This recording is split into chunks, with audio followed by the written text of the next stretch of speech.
And also, how do you choose an outstanding wrestler after the 3 of these guys are done? Well, I think he's created a culture of creativity, looseness, fun, and freedom. And you can tell those guys look like they're having a lot of fun out there and they're dominating. And so it stinks that they're all on the same squad, right? So I can imagine the conversations and the wrestling that goes on in that wrestling room when those guys are all competing to bring home the same trophy.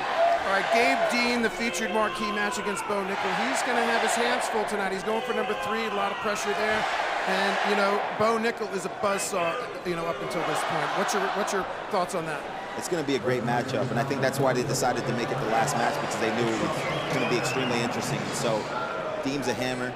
Obviously, he's the man. He's won 2 already. He's going for his 3rd, and Nickel is the man that wants to win after taking a runner-up finish last year. And so I think it's going to be some fireworks, and they're going to send everyone home happy with big smiles on their faces. What do you think the keys to victory could be for Gabe Dean in this, you know, going for his 3rd title? Just remaining in the positions that make him comfortable. I think one of the great things about Gabe Dean is he doesn't let anyone get in any places where he's uncomfortable or feels outmatched. And so Nickel's going to throw everything he can at him, and Dean's going to make sure he stays in the positions where he's comfortable and gets to his shots. And so it's going to be a great matchup, but if Dean can do the things that he's done for the last 2 years, I think he should have no problem going and getting victory. Okay, so we have coming up next month in Las Vegas in April, the U.S. Open. How are you feeling? You're prepping for that. You know, how's your conditioning? Any injuries? Anything you want to talk about in that regard in your prep? I feel good. I feel good. I'm ready. I'm back at it. I went to the World Cup in early February and went 4-0 there. And so physically, I feel great. I'm 28 years old. I still got a lot of wrestling left in me. And I'm looking forward to hopefully seeing some of these young guys that are winning national titles today being at the U.S. Open again and compete against the new America. Okay, and beyond that, I know that you know, Olympic gold medalist 2012 in London. Rio didn't go the way you planned. I know you don't want it to end that way. What's the thoughts after the U.S. Open for 2020 in Tokyo? Get back at it. You know, I'm a father now, and I've got a little boy who I hope someday wrestles, and I think he understands that you may not accomplish everything you set out to do, but that shouldn't stop you from trying, and it shouldn't stop you from moving forward with confidence that you can do something else great in your life. And so it was a bummer not to finish with another gold in Rio, but I'm back and I feel good, and I'm looking forward to this year. The World Championships are in Paris, and I'm just taking it 1 year at a time, trying to do the best I can with each day, improving as a wrestler, so when I step my foot on the line, I'll be prepared to win the next time. Olympic gold medalist Jordan Burroughs, ladies and gentlemen, thanks for your time. He brings an excellent perspective and a unique one here to the National Championships in St. Louis. Here's what he said about Penn State's Zane Rutherford. It's all business. That would have been a good look. Headgear to the mat in a briefcase. Good little stunt. Doesn't need it, though, with how dominant he's been. Switching, Chase. Jason Nolf, his teammate, up 2-1 over Missouri's Joey Lavallee. Neutral. Well, neutral. Neutral. Nolf is right there with Zane. Neutral. As far as domination, a little more loose. Neutral. Neutral. Lavallee's a good scrambler, and you've got to be with the way that Nolf attacks. So he scrambles his way out of giving up another takedown. Nice job by Lavallee.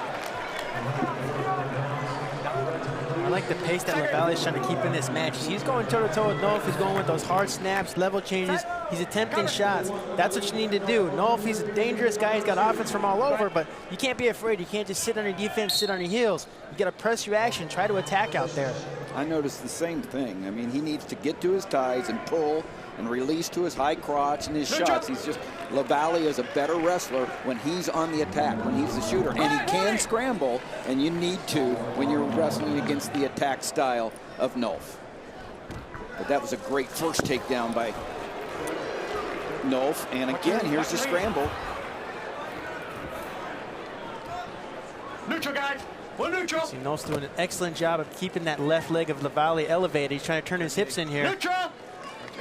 If Lavallee can keep that whizzer on the leg in there, the old leg whizzer, kept him from being taken down on the edge. Here we go. Right, you're warning. Set.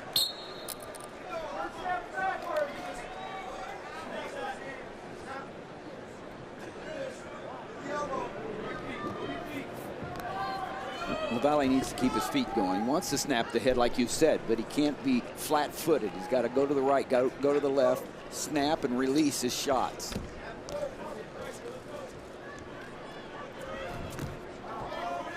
Nolf in that blue singlet coming here to the finals after a semifinal win over Nebraska's Tyler Berger. Major decision, 13-5 for the Big Ten Wrestler of the Year. And a Big Ten champion as well.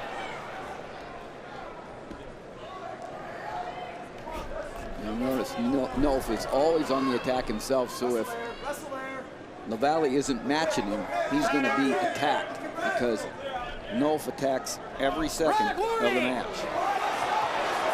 Stall warning on red. And that gives the point to Nolf, 4-1. It was the second warning.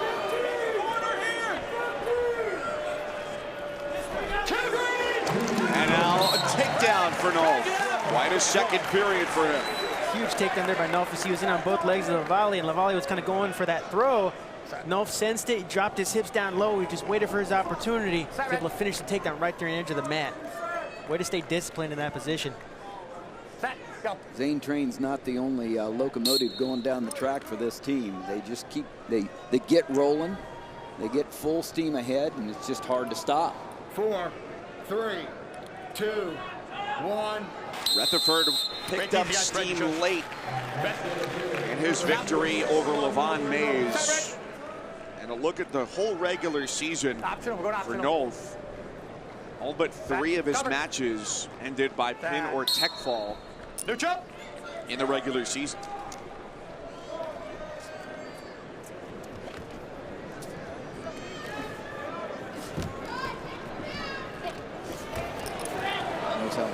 Nolf on the reshot, stuffs the head, drops down to the ankle, penetrates, gets the 2, and gives Lavallee the escape because Nolf's got in mind what Rutherford did. Nice job there by Nolf. You see Lavallee went in for that high C shot. Nolf kind of dropped his hips down and right away kind of exploded, tried to turn the corner there. Didn't allow Lavallee to pull that leg in. Line that. Here we go. Fat. Last year's final against Martinez, his rivalry against Aymar, Isaiah Martinez, were all-out wars. Tailgate. And neutral. pinned Martinez in his only loss, but he lost the last 2, and they were battles. And then Martinez goes up to 65, and this weight class has belonged to Nolf all year. Neutral. Center. Center. A long line of wrestlers. We're happy to see Isaiah Martinez challenge himself at 65. Nolf probably at the front of that line. Neutral. Center.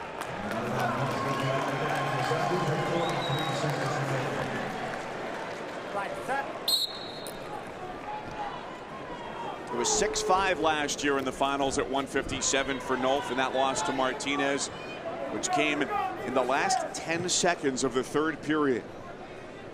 30.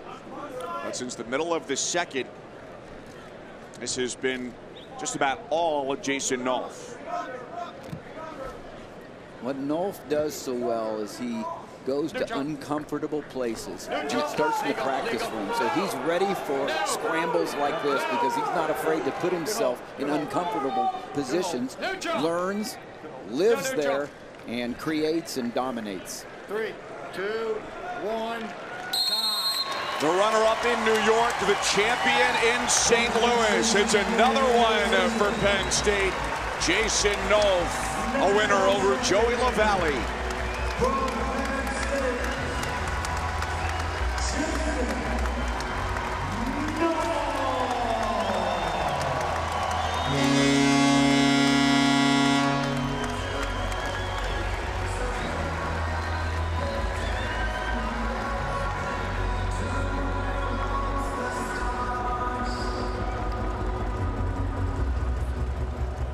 Over to Quinn.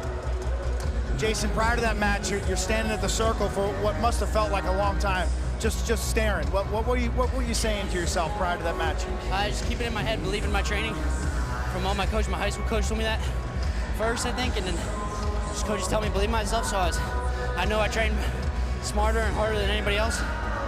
So I was ready to go. How did you take what was kind of a pedestrian first period, slow pace, and then all of a sudden blow the match open? I don't really think I blew the match open, but I'm trying to score more and more points. slowed me down a little bit. He has good defense on his feet. He's good on his feet. So I got in a couple of scramble positions where I thought I might have got back points, but didn't work out that way. And I just knew that I had to keep putting it on him because that's the reputation I try to build. Just keep scoring points. And just glory to God for everything. And that's Coach Sanderson's motto, basically, for you guys. Be aggressive and have fun. Where was the fun tonight? Where did we see the fun?